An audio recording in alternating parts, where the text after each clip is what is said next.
یہ اجتماعی گفتگو، بکھری ہوئی گفتگو، اللہ اکبر، بس جس کو جو بات لگ جائے قبول فرمائیں تو آئندہ کے لیے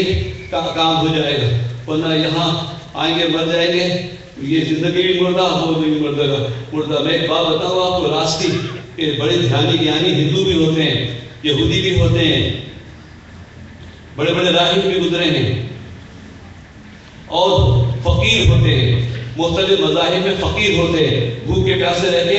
بڑی طاقت حاصل کر لیتے ہیں، ٹھیک ہے نا؟ لیکن دنیا میں کوئی کسی مذہب کے فقیر اور درویش کی قبر ایسی نہیں ہے جس سے فیضان جاری ہو، یہ صرف امت مصطفیٰ کے اولیاء ہے،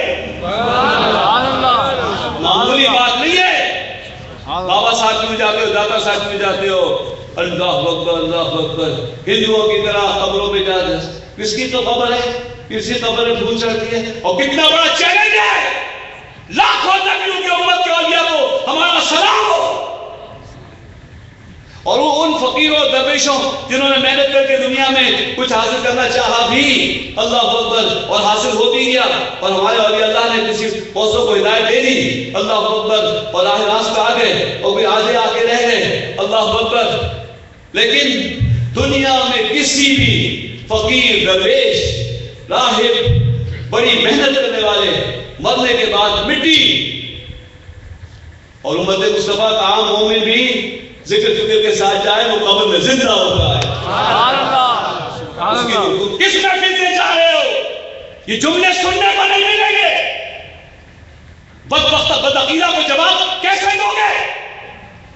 جب تم اپنے سنی بولنے والوں کو نہیں سنو گے؟ کیوں جاتے ہو قبر پہ؟ اس لیے جاتے ہیں کہ یہ امت مصطفیٰ کا ولی ہے جو مر کے بھی نہیں مرتا ہے، یہ شہید ہے جس کی زندگی گواہی قرآن دیتا ہے،